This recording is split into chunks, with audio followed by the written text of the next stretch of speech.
welcome everybody, and thank you for the check-in. I just wanted to start by orientation a little bit, just to remind folks where everything is, because it always helps to be reminded. This is the Disaster Resilience Initiative. Working on this project are Lee, Corrine, me, Zan, Elizabeth from PINA and ARC and WeRegenerate. And then recently, Leslie has joined the team, which has been amazing. And you'll hear more about like what that's resulted in terms of practical updates and things.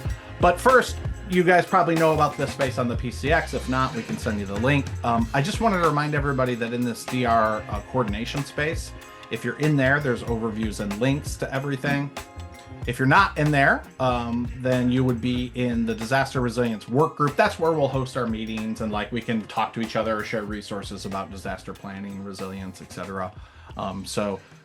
These, these are always getting improved upon. So I just say check back in once a month or something. Just see like, hey, what's new? What's the latest and the greatest? And then of course, I'll just stop the share here and put in the chat. We do have in the work group. We do have links as well, right? Yeah, in the chat is the pcx.earth. So that's the direct link to all the manuals and the latest and the greatest. But yeah, to your point, Corrine, I will show that too, because I was thinking not everybody in this group is in the coordinating group here. Yeah, that's right. That's right. So you're saying in the work group. In the work group. That's what I was showing. That's what I was showing. Yeah. How to and task is where you have all this really good information here. Okay. Yeah. So all the links and stuff. Good. All the links. And Zan does a great job. She's always adding to this and clarifying this and that sort of thing. So if you're just like, hey, what's going on with that group? That's probably the quickest place just to check in, other than that direct link that we shared. So like we mentioned, Leslie has joined the team here, and she's really helping Corrine. So Corrine has been writing the manuals by and large and doing a great job with all the research. And many of you have helped and like contributed to that. And Corrine is always saying, hey, I could always use an editor. I want to work with people. I love it when people feed links or things that I may have missed. And, so much of that has been shared by people in this group and this project more largely. But Corrine has been doing the balls work of the writing, the scripting, the outlines, and then I've been putting them into the Canva to make them look all pretty and have the links functional. So that's my kind of role here, other than just being supportive and that sort of thing. But Leslie is, you'll have to define it for yourself, Leslie, but definitely here as an editor, definitely here with that skill set. And so Corrine and her are sort of like working hand in hand to sort of really get a clarified guide system, a clarified languaging system, and all sorts of other clarity around this project and what we're putting out there. And then the next step, I think, is how then do we distribute it? Who are the connections we need to make in different bioregions, communities, watershed groups, and whatnot, so that we can actually start to get this information to people when they need it, and maybe even ahead of time if we have warm audiences who are interested. So I just wanted to set that frame and then let Corrine and Leslie sort of take it from here, share your screen, show us what's new, update people. And then it's a small group. So if people just have questions, pop in or ask questions whenever. And thank you guys again for being here. Go ahead, Leslie and Corrine, take it away. Sure. So I thought I have the summary I thought I could present of the highlights of what we've accomplished so far and then what we're looking towards. And then Corrine, maybe if you want to add to that, or how does that sound? We may not need to share screen. I have just notes. I'll just share directly. And we can answer questions maybe. So kind of to recap, so we're having like a shared context with a very high level. Lee and then Corrine articulated a vision for this, and then that got built out and work done to date on a lot of thinking about this overall project. And then Corrine began writing, and a portion of that has been posted. Those guides have been posted, or in beta, and they've been posted. She's done additional work that's in process that has not been posted yet. And then there's additional work she's yet to get to in terms of all the different components to be written. And so I'm coming in with that work done and joining it. And what Corrine and I have done is look at further articulating she's working with existing tables of contents, a overall organization of content. And while tables of contents is, very familiar term, and then also maybe a little super exciting or whatever, we definitely translate that right into patterns and details. And so we've looked to iterate all of there's many specific standalone disaster guides that would by disaster that will follow a template. And this is following a pattern of organization that Korean's been iterating. And then we look together, where is there variation? Is that a new piece of the pattern? Or is that something that we want to bring into alignment in a different way? So why does this matter? Because of a project this size, which has grown over time, it's a really useful tool for both writing and editing. So this is how Corrine will continue writing. Everything she writes going forward. We'll be using this guide. I'll use it to edit. We'll figure out, how to apply it to what's been done so far. And much of it is, again, incorporates what she's done, and then we're identifying, and just I'll give you a little taste, really honing in on who the audience is and the various dimensions of that.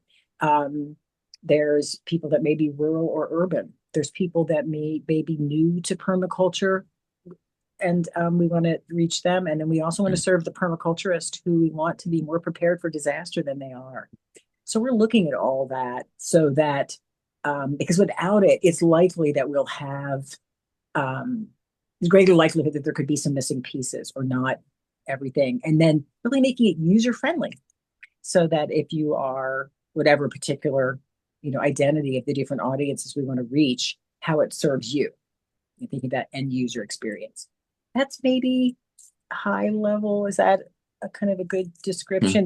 There's some additional tools that I've identified besides this work we're doing on the table of contents of guides, keeping a decisions log, keeping our own internal style guide as we make decisions about language or formatting or how we're going to handle certain things. We're going to set the footnote policy, and that will just be that. And so some of this stuff is already in place, but kind of systematizing how we work. Yeah. And nothing is more exciting than a footnote policy. Is it not thrilling? But I kid, but you said like table of contents isn't all that exciting, but it actually is quite exciting to me because of what it is going to allow in the future in terms of not duplicating, but also being able to replicate important pieces for various aspects of this work. So it has been very exciting work. Leah, I think you had your hand up, and then we'll.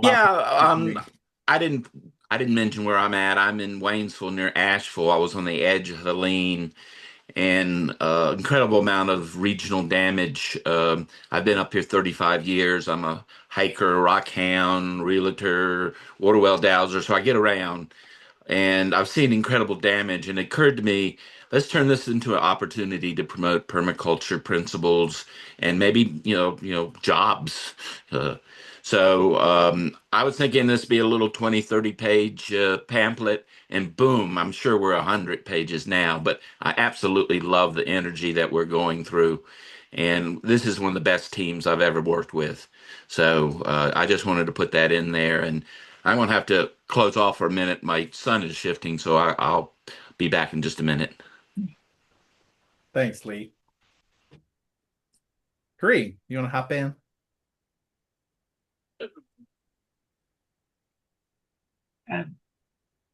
Let's say, are you done? Do you want more? Do you want to cover more?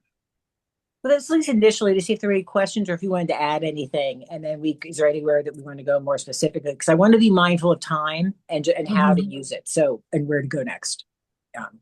Yeah, I mean, I should just say that the feedback that I've gotten from getting the people to read this after I twist their arm, wow, I'm really glad I read this because I found out stuff I didn't know that's going to be useful that I can use, apply. That's actually doable. So that's good because that's what I was trying to accomplish. But the deep dive is the most challenging part, that we could really use the group genius to make sure that we're putting the best solutions, the tested solutions. I haven't lived everywhere. I'm doing the winter guide right now, and that's, I haven't been in a winter climate for, a long time, 40 years. I've been in Southern California and Florida. So, I'm calling on people who have been there and who have dealt with the issues that winter brings. Anyway, 2 cents. Group Genius is super valuable for this. And I love to acknowledge people and their projects in the manuals and as case studies. We want to lift up the people who are doing the work in these communities, and we're creating a database of those people and trying to figure out other ways to support that work. Okay, that's all. And so any questions on where we're at or anything to add? Because as always, this is an open group and we love it if all of the collective genius can plug in ways where you feel you're capable, you have the energy or the time. We love that plug in. So yeah, Lee, I saw your hand. Yeah, the table of contents shows some of the future topics we intend to evolve with. So we got Crean busy for a little bit longer, a lot longer. She's moving near me, so I hope to see her property tomorrow. And I've already got an overhead map. She's got a lot of open space, cleared area, and some nice forests. So I look forward to, evolving with her. Maybe. Maybe, yeah. Yeah. Oh, absolutely. I'm really looking forward to it. So feedback round. Yeah, Skip, go for it, please. Yeah, I'll just as I'm looking through these guides, lots of helpful information looks like in there. I guess as I think about trying to prepare a neighborhood group for like what I'm calling a civil response group, but guides around things like I see there talk about storing water and that kind of thing. Now I've seen other times where people have just, okay, here's a fact sheet on water storage, or here's a fact sheet on food storage, and that kind of thing, where they're more modular kind of components. How do you see those kinds of resources working with these guides about different kinds of events? I love that idea. We're also working on a community guide that will help community groups understand what the best practices are and the successes are to get civil response and things like that. And I would love to talk to you about that. But I like your idea. We have kind of an overall guide because we're trying to introduce people to this whole systems design concept and integral solutions. So that's one reason we put it into the big guide, but we also have checklists. And I like the idea about fact sheets as well. That's interesting. Thanks for bringing it up. Okay. Sounds good. You can start a thread on that. Anybody else, thoughts or things to contribute? Just things that are bubbling up, basically, while you hear us talk and how that relates. I do have yeah, go ahead, Bryce. This is Bryce. I do have a lot of resources that I can share. And I know, Corinne, you had indicated an interest in some of the community planning guides that we have for disasters up here, some of the county guides. So I've got those, and I'll be sending links to those, as well as links to basically disaster prepping guides and stuff like this, and some even U.S. Army survival guides and stuff like that for off-grid type things that are downloadable at archive.org. Cool. Quite a bit in there. So I'll be sending links for all of that stuff. That's awesome. And we can put those in our library, in our resource library, and also in, what I've been doing is going to different sites like FEMA and different ones that I know about, and pulling the data and trying to organize it better. have it flow better, and combining the information. And that's been rich for me to see, that combined effort and how much more there is, that's how many more choices people have when there's more information there. So I love looking at whatever you have.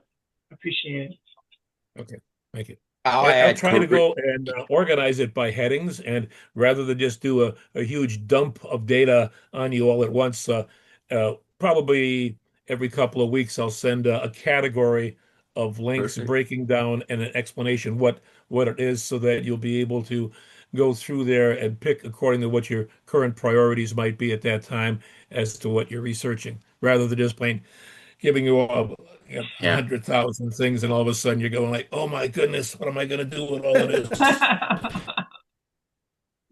Yes, that's great. Great. Thank you. I was going Brian. to mention that Zan is putting together a huge resource library. She's got in a usable, searchable form, library criteria and whatever. I know she's got 150 resources right now, and she said she could probably end up with 500. So part of our thought is let's get something that can download before we lose power and sell, and then part of it for deeper dives. So to get that balance, but we start with the premise that you're in the emergency. It's in your face. Here's a checklist of what to do. Next step is you're 3 or 4 days in advance. You got a little time to plan. Here's what you do. And then Corrine is going into the great deep dives, how to prepare for more resilience in the future. That's it. Yeah, perfect. And I put a link to that library in the chat just in case people want to check that out. And Lee, I probably have at least 500 resources loaded into the documents right now that she's slowly getting into. Okay, so that's where that number came from. Okay. Yeah, probably going to be more like a few thousand. Yeah, Bryce just added like 200 more or something. It's great.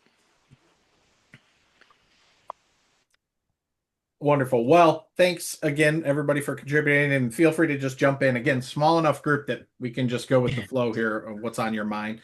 But a couple things that have come up in our working groups that we have are like getting clear on, like Leslie said, who these guides are for. What is the languaging convention vis-a-vis, like, how it's always a question to use or not to use the permaculture word.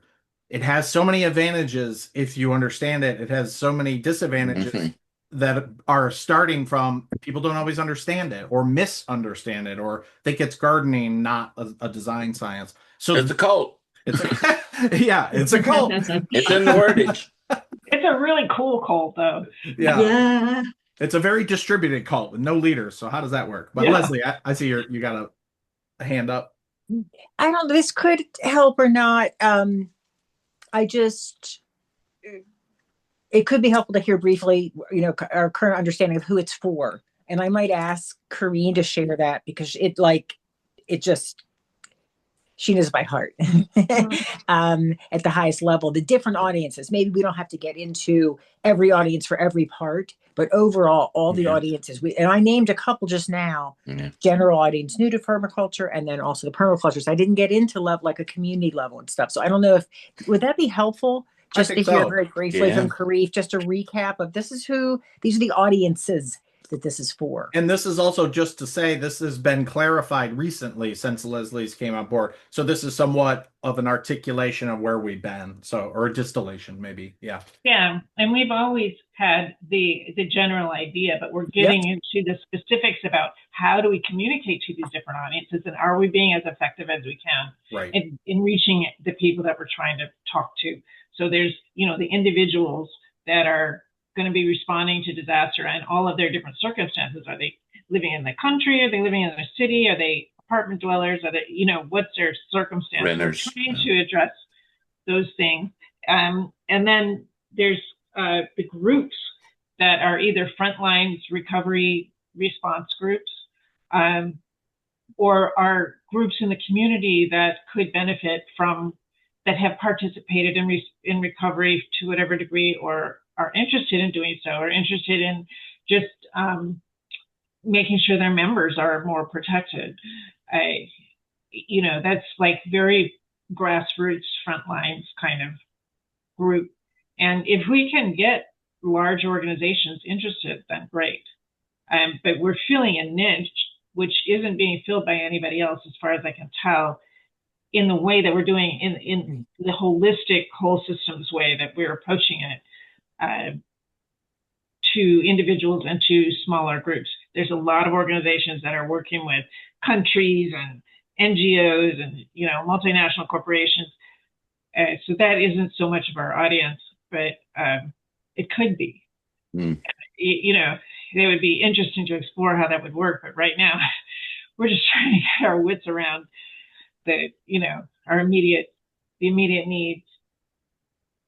And also, I had this conversation with Leslie yesterday. Is we're looking for leverage points, because this is a situation that's going to touch everybody. Disasters, and I was reading this really interesting website last week about how they're finding out that our development process and how we're developing our human settlements all over the world is setting us up for worse disasters faster than climate change is. So, this is important. We have to, we continue to hone our audience, and that's being informed by the research that we're doing as well. How do we find those leverage points where we can really influence the change that's needed? And that's pretty exciting work. It's going to be an ongoing thing, and it's going to take the group genius to find that. Well, just to add to by articulation, I think we've went from global in scope somewhat, and at the very large, the next size down nested was like the North American continent. And then since Leslie's joined, we've really sort of said, really, we need to just like focus on North America, right? Is that right? North America? US. Sorry. Yeah. US for right now, and not try to be everything to everyone. Though we do have members in this very group from Africa or from, Canada or Mexico or whatnot. And those can come later, but we're really trying to just say, hey, let's just try to that's already a large enough area and a large enough audience and challenging enough. But that's at least focusing on that and not try to then have to also have everything, ready for other climates in Canada or in Mexico elsewhere. So Leslie, maybe you want to add more to that, but I wanted to get that frame into our mind here. Right. We noted that what's currently being developed is speaking. There is a whole governmental piece to this work. There's many other pieces, but that's a chunk is the government and their response. And what we're doing is currently has really been focused on the U.S. government. And while we do have international perspective on this project, we don't specifically have representation from Mexico or Canada yet, or focused in that way. And the intention is that this is developed and will be to be used by people in the U.S. and people we will choose, Mexico, Canada, with the caveat that we have not yet done. It can be used in this ways, but the government piece has not been done yet. And then that could be that document can be the basis then for whatever the next priority is, to seek feedback with that existing guide, figure out how we develop it. We might necessarily start from scratch. Yeah, Lee. My overall thought was that we want to focus on bioregional solutions to specific disasters. So hopefully this model can be used and improved elsewhere. So we're keeping that in the big mindset too, I think. But yeah, I think it's the recommendation to hold it to the U.S. is different. So I think that's a good idea. And most of the manuals are about land and buildings and things that would apply almost anywhere. There's going to be some differences in Africa and places with resources, et cetera. But the concepts can be adapted in many different places. And then this government part, I'm generally trying to keep separate so that, someone could take the rest of the manual and adapt it to their area and add their own government section to it. Anyway. So we're creating the template that people can then easily fill in the pieces for, is the idea. Yeah, and we're trying to, in the library, get in specific bioregional information. For instance, with the fire guide, I found a lot of bioregional lists of plants that are fire resistant for different regions, and those are going into the library. And they can be linked in the manual, and I think I did link a couple, but I found some after the manual was published too. So there's this ongoing process. Yeah. So any feedback on that? Who this is for, the audience that we're aiming at, any bubbling thoughts are most welcome.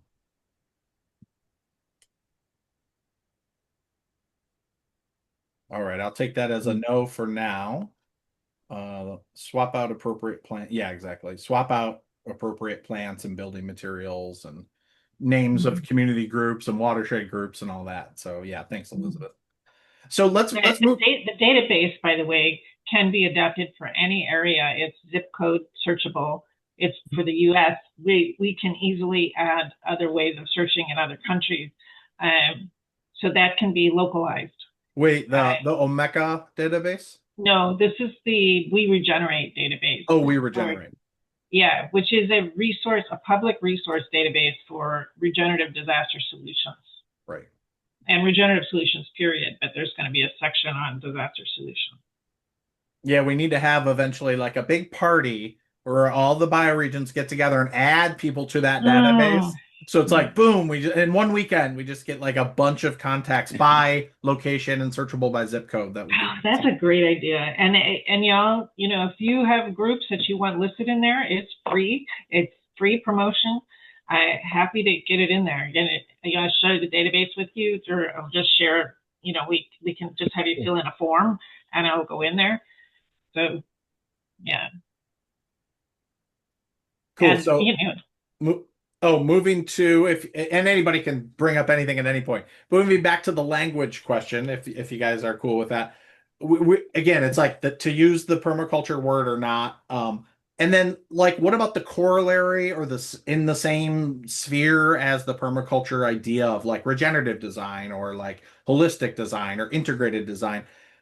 Kareem and Leslie can talk more about this, but that's just been an internal conversation, and it's always good to hear from everybody else about how they, think about when you should use some permaculture and when should you use regenerative design, or how are they synonymous, that sort of thing. Maybe Leslie, Kareem, maybe you want to add to that, and then we just love to hear from people about what you think about languaging and specifically around the permaculture word. Yeah, I'll just say that, I think it's important to introduce permaculture to new audiences, but it has to be done in a context that they're actually going to understand it. So I've been trying to position it with integrated design and regenerative design and things that the mainstream is more familiar with, terminology, systems thinking. I'm, open to suggestions, and I'll continue to be open to suggestions on how to approach that. But I think it's pretty important to let people know that permaculture does have some substantial answers. But we don't want to lose audience either by using something that's so unfamiliar that,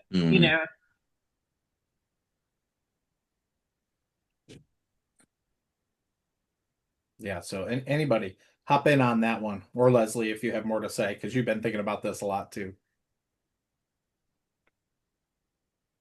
Well, one thing that's happening is I'm asking questions, and sometimes they are clarifying. It's like, oh, good, that's because in a broader role as an editor, I'm really looking at what is anything we need to consider about this written product, for it to meet our goals, right? And so, in some cases, though, because I haven't seen everything Kareen's written yet, because things are in different stages, and I certainly don't have a picture of everything in her head. She's got clarity that I don't. So one thing that became revealed after I asked this question was, and Kareen, please, add on or amend this. Thus far, she is writing with both of those terms, and Jesse actually called out there'd be other things to name, but right away, a big difference between the two is the regenerative design does not include the ethical piece, and and then there may be other thoughts that Corinne has about the use of these different terms. We have a glossary in the thinking, for example, in our overall template. This is where you see us kind of thinking this stuff out. That is one glossary for the entire project. Everything everywhere points to this one glossary. And then, yeah, we want to be serving these different audiences, both the people that are new to these ideas and practices, and then I really think it's great that Corinne identified our own community, particularly longstanding members and active designers and leaders in other ways may not be ready themselves. Dare we say it out loud? And like, let's provide that for them also to do that, or to do avail those themselves with specific solutions that are disaster resilient or that are have that lens. So there is kind of an intention that Corinne is working with, and then we are seeking feedback along the way, with some of our different thinking. If that makes sense. We will be, there are going to be some important language choices down the way. Yeah. I think this is, I mean, I love that we're looking at these questions of language, because it's something that's come up for our group as well. I mean, we're a transition town. Transition means so many things now. And we're recognizing that it's actually confusing to a lot of people when you talk about, oh yeah, we're part of the transition group. Oh, transition, what, it can mean so many different things. And it's also, the question of like sustainability versus regeneration.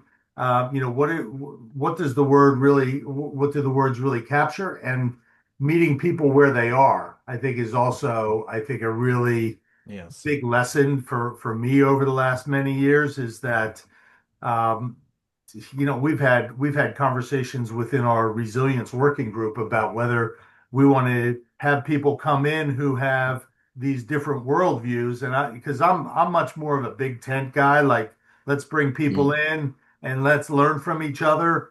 And then, I'm already seeing these, sort of hardened groups form around, well, we don't need any technology hopium. We don't want any technology people that are overly optimistic about the role technology can play, because technology is only going to get us so far, So language becomes really important. And, we're embedded in a culture where, oh, we're crushing it, we're killing it. It's like, it's very violent. I mean, just our default language in our culture is quite violent. So I see the value of it. I don't know that I have a lot of great ideas there, but I'm totally supportive of that. I like disaster resilience. That makes a lot of sense to me. I think most people can understand that. And when you talk about permaculture and trying to describe what it is, inevitably you're getting into systems thinking and sort of integrated thinking, and the head and the heart and the hands, and all of these aspects. So how do you convey that efficiently? Yeah, it's a challenge. I'm trying to do that with examples. As much as, because people hate being preached at too. I'm like, especially in a guide or a toolkit, So, case studies where integrated solutions are used that improve the environment and help people do better in life in general, trying to just show that could actually be done. Yeah. It'll be interesting to get the feedback on how successful that's being accomplished, but it's one way to approach it. Yes. My wife is always saying, oh, that sounds kind of preachy, when I read stuff to her. So I appreciate that, Corinne. Bryce or Diane, do you guys have any thoughts on this? Because we meet as a group, so we kind of chatted about this. Yeah, Leslie. Just a quick added example. We discussed the reading level of the person reading. There's a Right. lot like hospital instructions are supposed to be at like, and those kind of essential things at a fifth grade Yeah. level. Fifth And grade, yeah. images are used, in different ways of conveying information. So we're thinking about those things and those best practices. Thank you. Describe permaculture at a fifth grade level. Be fun. What do you think, Bryce or Diane? Go ahead, please. I think I'm gonna have to review the overview guide and see what it says about permaculture because, you say food forest and people are like, oh yeah, and then permaculture, they haven't the faintest idea. Mm. And it'd be nice to have that all in one. And once I read it, maybe I can then come up with some suggestions. Okay. Yeah, fair enough. That would be greatly appreciated. Yeah. Because I don't have all the answers on that one. And there's so much information to be conveyed. It's like, whoa, Yeah, I think Bryce, you're first. Yeah, it's difficult to really come up with a adequate definition of permaculture in the context of what we're doing and not have it come out almost sounding new agey, preachy, whatever the heck. I don't know that there's a better word though than permaculture. Right. Resiliency is a good word, but and maybe it's a better catch-all phrase and you can work permaculture into that description of resiliency. But like I said, I've been puzzling over a halfway decent um, alternative word for what we do than permaculture for a long time, and I haven't come across anything. yeah. Yeah. I think Leslie, you had a thought too. It maybe can wait. Once I realized that just from the conversation. Thank you though. Yeah, I think I'm good. We'll see if he'll come back. Yeah, I'll just share the same anecdote I shared at the last meeting on this, which was we were looking up regenerative agriculture versus permaculture in terms of Google trends. And permaculture hit its peak during COVID and has been slightly declining since then. And regenerative agriculture is significantly more well known or more, searched, I guess, than permaculture is at this time. And I've, of course, like everybody who's dedicated their lives to permaculture, you kind of like see both sides. You're like, oh, it might confuse people or it might turn people off who have an association with it that's very lacking or something like that. But on the other hand, it contains all these things and it has the ethical basis and it's a design system. So that's very useful because it means it's adaptable to different regions and all that. But now where I'm standing, and who knows, it might change in 5 years, but I'm feeling like it's part of our job in PINA and then like this work that we're doing here and ARC to like trumpet permaculture to grow that trend. So permaculture eventually eclipses regenerative agriculture. And not that there's anything wrong with regenerative agriculture, but we do so in a way that's comprehensive. We do so in a way that is, like you're saying, Kareem, story-based or like a beyond anecdote or beyond just a definition into like a felt experience of like, oh, there's a depth to this that makes sense of why permaculturists sometimes talk about buildings and why sometimes they talk about food forests and why sometimes they talk about, fuel and waste and like it's so confusing. But I think story and case studies gets to that. And then as long as we're providing like the glossary, of course, but within the document, the definition of permaculture, whatever, half a paragraph, then that starts to open up people's understanding, even if it's just like osmotically, they're like, okay, I think I get it. I think I get it. But by putting it in a very positive, comprehensive, useful light over and over and over again, that maybe we can in some way push the needle on like growing the trend and just growing the name and that sort of thing. So those are my thoughts on that. Yeah. Agree. Thank you for that.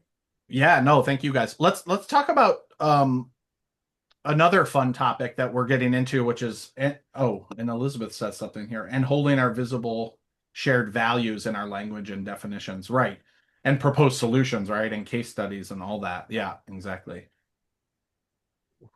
Another conversation that we've been having, and again, feel free to diverge if you just have a thought coming up, is around like friend raising and fundraising, which is another area that Leslie's here to help with. We've not gotten too far into this, but It is something that one of our members, Seal, that some of you will know, she kind of brought up in one of our meetings recently of just like, do you guys have a budget? Do you have a proposed budget? Like, what if somebody came to you and handed you $100,000? How would you spend it? Or do you need 100,000? Do you need 400,000? Like, and Karine made the point in the last meeting. It's like, I think some people think it's like, oh, we're never going to get that money or something, but it's much wiser, I think, and much more like adult to just be like, well, this is what we really need budget wise. If we really wanted to make a change and have the capabilities that we have to get these guides where they need to be, to market them, right? All that sort of stuff.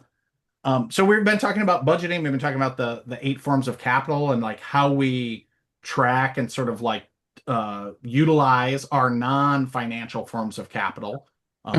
Even to Leslie's even thinking about, and I think we all do, what's the meaning of money? Like, what's our story personally or as a group around money?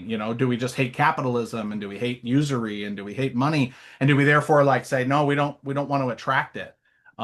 Versus is it just a tool and how you use it? If we're using it for good, then it's going to be an amplifier and a fuel source for good. So I don't know that I set that up well, but like the conversation around money and fundraising and friend raising is bubbling up, and it's always good to hear from everybody on it. So I'll drop the mic and invite anybody to share what they're thinking about money and that Can sort you of say thing. more about 8 forms of capitalism? 8 forms of 8 forms capital. of capital. That's yeah, Leslie, go for it. Please. Capitalism, but yeah. Oh, 8 forms of capitalism. Yeah. What are the 8 forms? I'm not, yeah, okay, maybe I missed that. Maybe Yeah. we could All good. share. Yeah, that would be great to share. I wonder maybe we could do that next. I got it. Let me find it here. And I'll say that so there's a couple, I think Jesse might share screen or put something in chat. And then, perfect. Great. So I think if you scroll up, right, there's an image. And then above that, I copied in those single word definitions I think you might have put in, Jesse. Yes. Thank you for that. And I just want to make sure I get the attribution later. Okay. If it's different than Appleseed. And so, is it Ethan Rowland? Am I saying this right? Yeah, Ethan Rowland and Gregory Landau. Yep. They articulated this 10 or 15 years ago, and maybe 10 years ago. And it's an example of one of the things that has not, moved beyond the permaculture realm we were just talking about into other and more general communities and broader communities, and is having an impact. It's really having an impact in the regenerative finance space. Oh, that's good. That's good. Yeah, when I was looking online and pulling this up, I was finding other recent last 5-year resources where it's having an impact in regenerative finance, regenerative economics. Yeah. Cool. So it's a really wonderful, clearly holistic approach to thinking about capital. That word is often used synonymously with money. It's actually can be thought of, as we see here in these definitions, much more broadly. And often in speech, we'll use it as a synonym or anecdotally, the idea, intellectual capital. We're familiar maybe with that one. But to go all 8 and to really think in this way, it's a great contribution they made. And what I did was, this came out of actually one of our first group just a recent group conversation, because really I'm coming in pretty recently.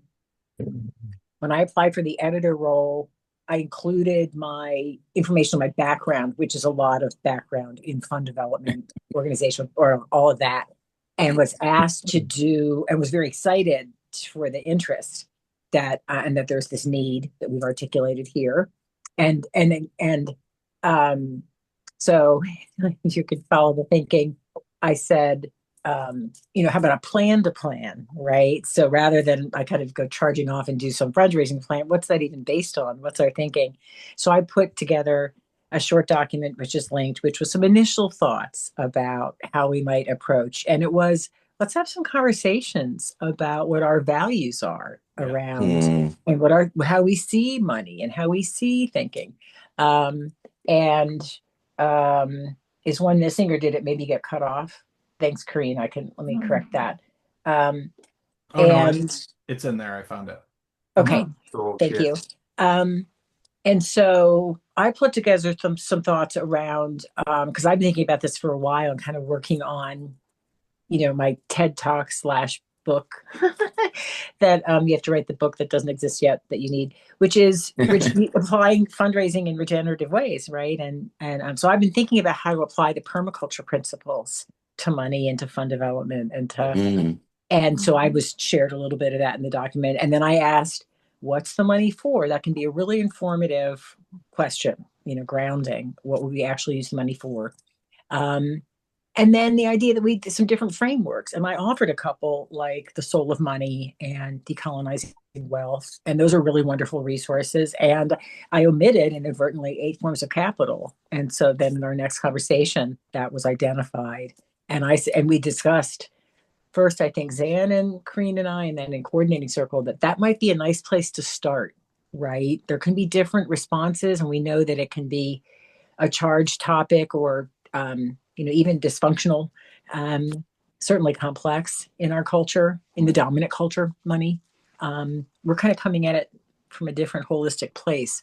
And so we thought the 8 forms of capital, having a conversation around what does this project and the people working on it have of the how do we see what we possess currently or maybe are missing and need in these different areas of capital, and to do all but to leave financial for last rather than jumping and focusing on that and focusing on a money conversation. um, Talk about those other forms of capital, and then maybe talk about financial last. How would we use financial capital maybe to meet some of the things that came up in those that are missing in those other areas, or this idea that they also interplay, the flows interplay, which is a quite creative exercise. So yeah, that was the thinking, was that we have kind of a high level philosophical conversation and develop a shared approach and framework for thinking about capital flows, including money. Love it.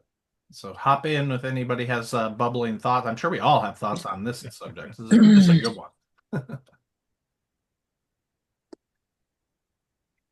Well, I think for me, it sort of raises the question of, fungibility, right? So moving between these different forms of capital. And with these BHAGs that I mentioned earlier, we had this one concept we're playing with is this idea of we call it a regeneration mall.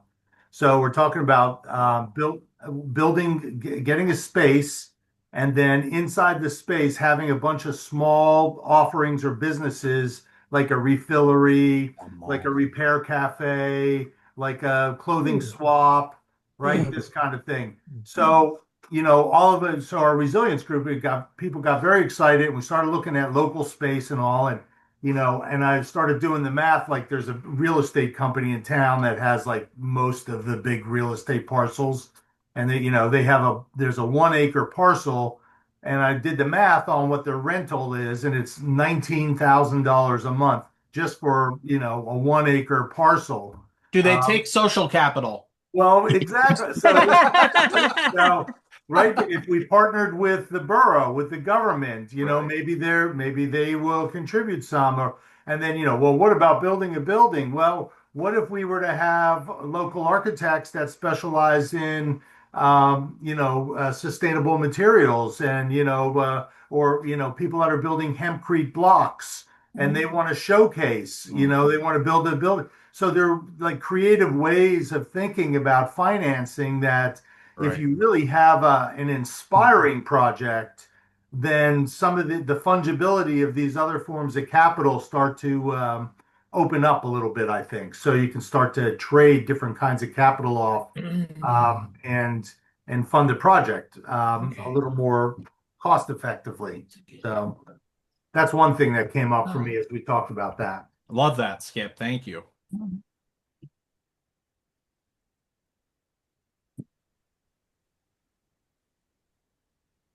I want to be a kid who hangs out at the regeneration mall. Yes. Yes, right. Oh, just make sure you have like pinball area or something for like fun too, you know? Gotta have something fun, right? Yeah. One of my colleagues locally, just his answer to everything, we're always like, what about this? What about that? He's like, just throw a better party, throw a better party.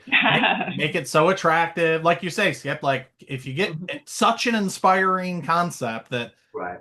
nobody can say no almost, then all those other forms of capital seem to sort of flow in a little bit easier. Or maybe not all, but That's right. Like all of a sudden, all the cool kids want to be in on it, right? It's like, oh, and some of those cool kids have forms of capital that they could share. yeah. So.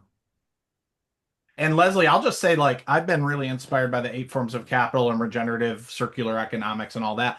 But I've never seen and I'm sure it's out there, but I've never seen like a operational version of it. Like it's like, oh, how do you go about in a small group accessing and databasing or Weaving. putting on your ledger the other forms of capital in a way that's like you can track things and you can recognize lack and you can recognize abundance and you can distribute abundance from one area to the other. Like I've never seen the design of those systems, and again, maybe they exist, but it really excites me that we might get to play around in those areas and kind of figure out a system for actualizing eight forms of capital in a group, so that it gets off the ground. And if we do that, then we could share that with other people and they could have a much maybe easier time rather than just always being hamstrung by the financial seemingly disparity or lack, that they now have leverage in other areas that allows the project to feel like it's moving, and allows like you to not just be like, well, I don't have $400,000 to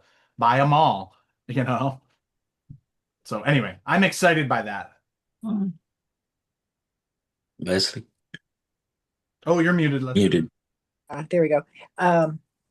Tiny tangent. I was kind of mentioning before those, and there's different names at regenerative financing, regenerative economics, these different spaces.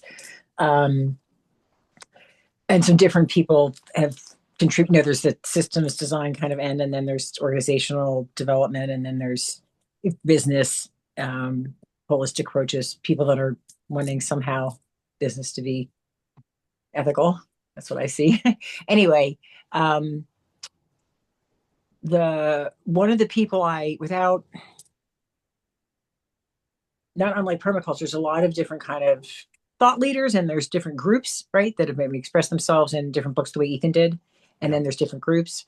Joe Brewer is one of those people. And I was just reading about this bioregional, not just, but bioregional financing facilities. And it's come up a few times over. It's like, I read, like I'm on the email list and I'm reading and kind of watching from up to get involved. So and I think there needs to be an active project, right? So I'm not like saying I'm going to go,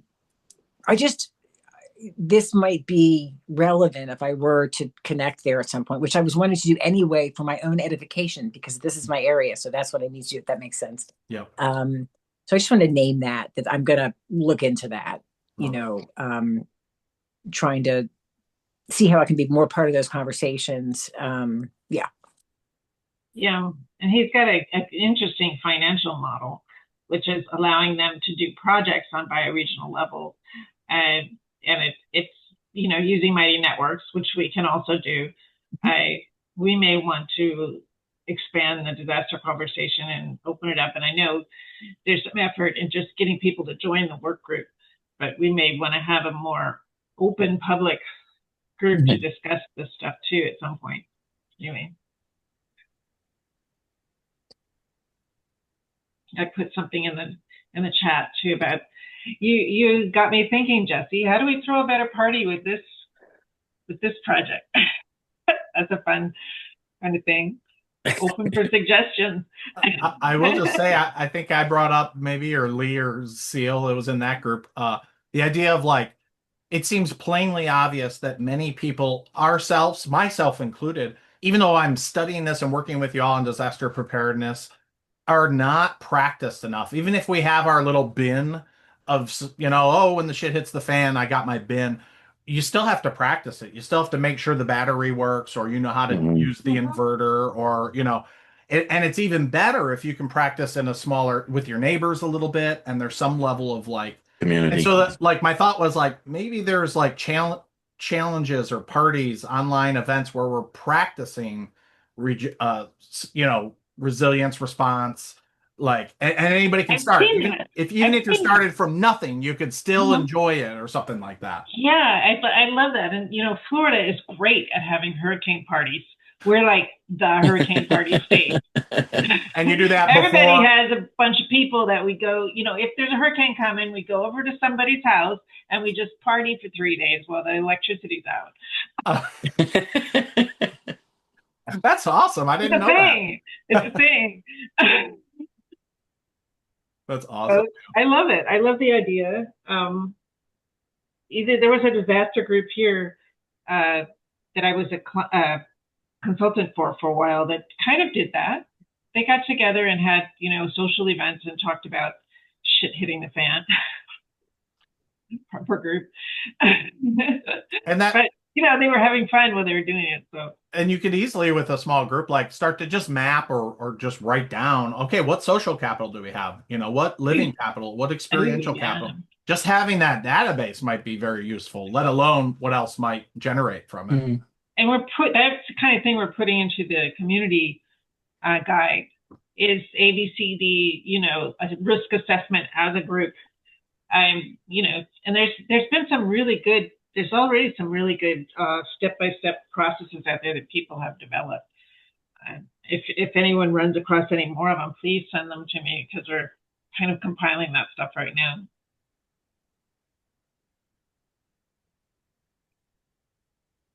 Excellent.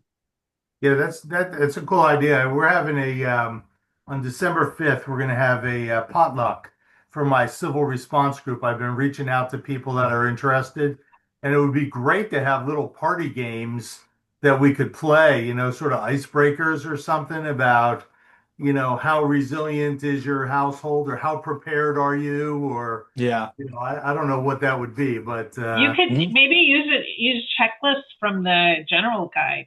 Yeah. Okay. Yeah.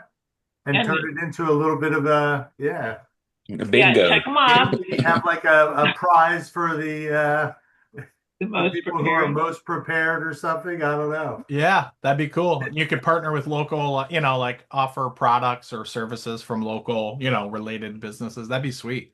Yeah. Let us know if you come up with something good, Skip. All right. People in this prepper group, people would bring their thing, like their favorite little mini rocket stove or solar light or whatever. Yeah. They would bring it and show it off, like show and tell.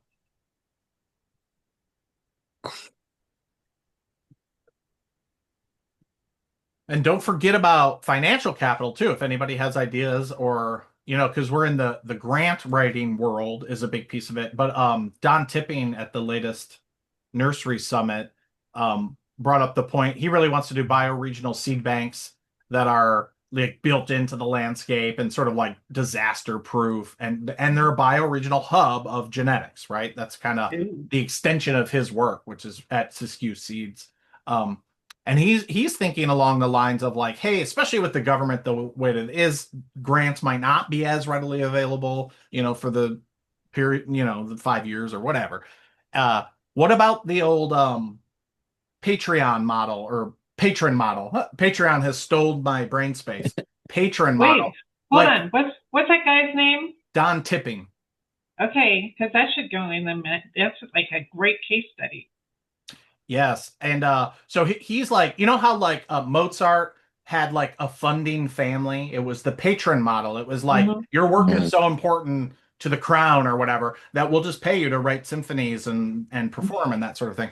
And he's thinking, what about partnering with, wealthy people in the bioregion that have a vested vision and interest in a regional seed bank or a regional disaster group? And like, that's an area I have no idea how to get into or how do you talk in those circles. I'll admit, like, I once wrote a song called Economic Inferiority Complex because I thought it was a funny term. But it's the idea that Leslie was getting at, which is like, we have feelings around money. And part of my feeling has always been like, I'll live with less. I'll do like permaculture, multiple streams of money, and I'll just need less and therefore owe less and therefore have to like be reliant on less, right? On the other hand, that also means that I've not swum in the waters where people have millions of dollars and they want to put it to good use in their Mhm. bioregion. They want to have connections where they feel like, oh, this is worth me putting investment in, and this is a legacy project and all that. But those people are in every county and every state in the union. So how do we have those conversations too with these non-financial forms of capital conversations?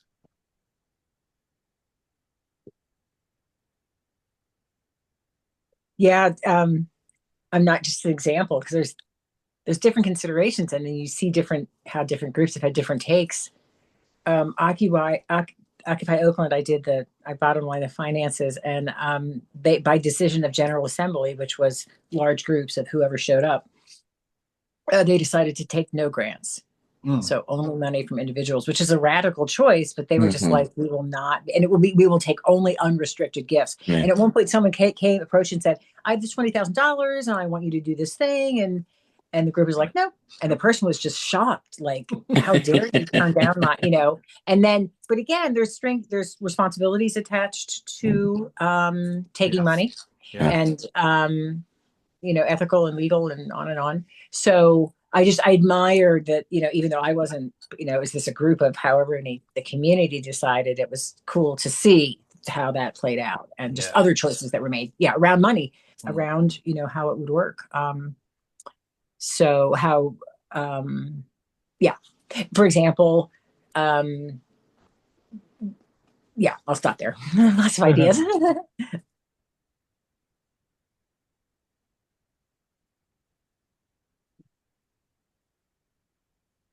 And I did want to say one other thing, which is that although it's in the form of a trust, often patrons they may make that donation as an individual. It could come from a trust or it could come from a foundation. Yeah. And we do have a version of that in Lee. So I think it's important to acknowledge that there is part of that. Because sometimes it's like we're actually doing a part of it in some form, but we may not recognize it as such. And so, and we can learn from that. And I did do one meeting with Lee to talk a little bit about organizationally, since ARC is the key organization here. And Lee's in a special situation of being involved in a nonprofit and then also having a trust. He has relationships with other funders, so he really is a gateway. Could I think, and not also to his point, not to put it all on him, Yes. right? Yeah. But understanding kind of the nuances. Yeah.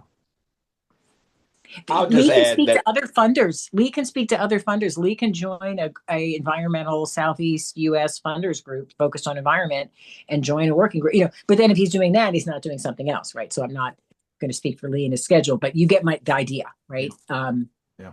Thanks. basically my parents saved and invested for 80 years, and I was left with a huge estate. And they made their money off oil and pharmaceuticals and all those bad things, and I want to give back. So this is one of 3 or 4 projects I'm working on, and just committed some more money to it, so we can keep these good people fed and working. And That's thank it. you so much for that, Lee. I really appreciate your patronage. And like you're doing it out of sort of like a give back and, Yeah. build a better future sort of thing, repair, like all that. Plus, I have the fun of doing while I'm living, and getting the appreciation versus just leaving it when I'm dead.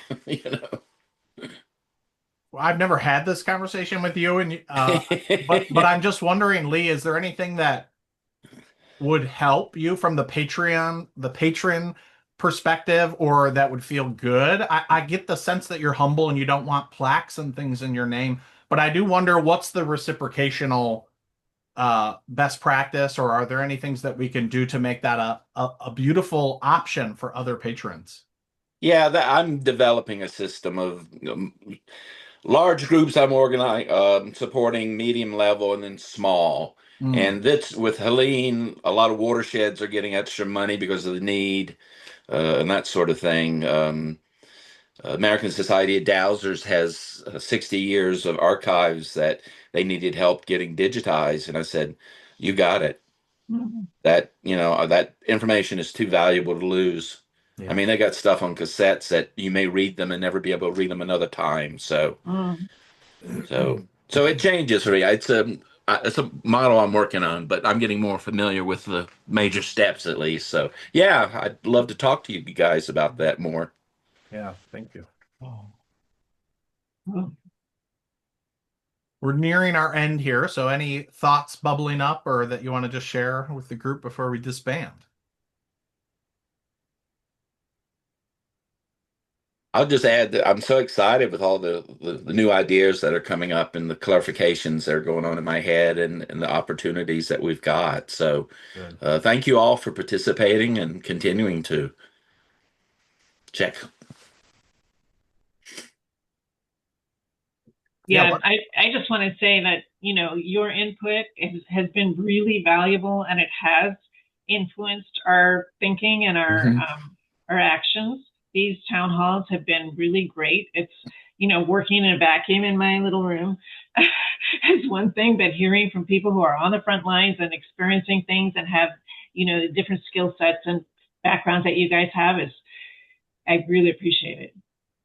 I'll also mention that we have recorded the previous town halls, and I did a short PowerPoint if you want to see some pictures and a little more overview of Helene specifically. And those are available basically in the working group. Yeah, In the working PC. groups. Yeah. I saw the links. I was like, oh, cool. I get to check out these town halls. I missed those. So Yeah. be good. Yeah, I appreciate the work everybody's doing here. This is good stuff. I'm looking forward to participating more actively. Thank you. Yeah. Thanks, Skip. Bryce.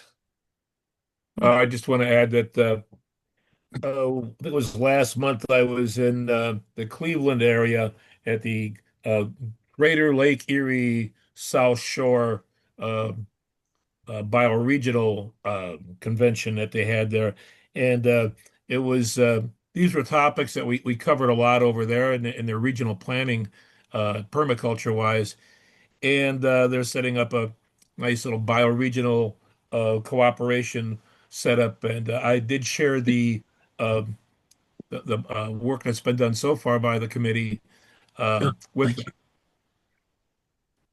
them, and let them and gave them the links to it and everything else, so that they will be following and be using these things that we come up with, these guidebooks. Oh, awesome. you. Awesome. That's great. Yeah, thanks, Bryce.